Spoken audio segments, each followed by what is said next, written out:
Tomorrow is an important day, and you'll hear people talk a lot about it tomorrow, but we want to tell you tonight so you're prepared for it. Tomorrow is World AIDS Day. It's a day meant to raise awareness of HIV/AIDS and an opportunity to call on leaders to honor commitments, which is seemingly difficult. The UN agency, Global Fund to Fight AIDS and Other Diseases, had to freeze funding for now, partly, they say, economic downturn, partly allegations of corruption. But what it means is programs around the world meant to help in the fight against AIDS get no new funding.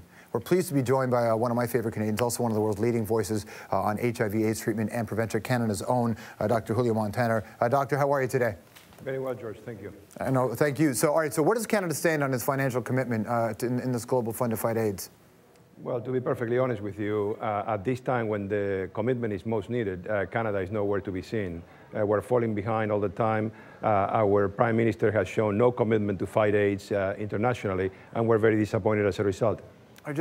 Because I think a lot of people look at an economy and they say, look, realistically speaking, government needs to make difficult decisions. Put it in perspective, why is this important in your opinion?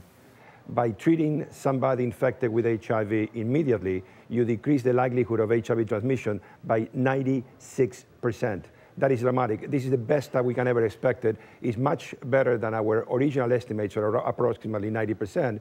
Therefore, the previous pledge to make treatment available to the people, for example, in Africa, becomes not just a compassionate intervention, but really a means to stop the epidemic. Hillary Clinton went public about a week ago saying that the American government can now see an AIDS-free generation around the corner. It's up to Stephen Harper to help us deliver. Unfortunately, as of a week ago, the Global Fund was denied funding, and we're very upset about it.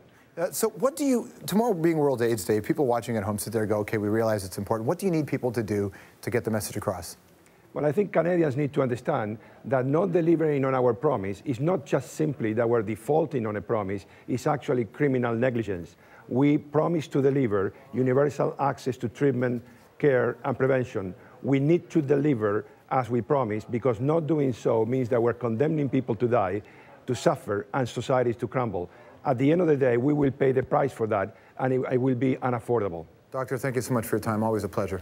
My pleasure, George. Dr. Julio Montaner. For more on World AIDS Day, go to Strombo.com. We'll have it for you. That's your debrief.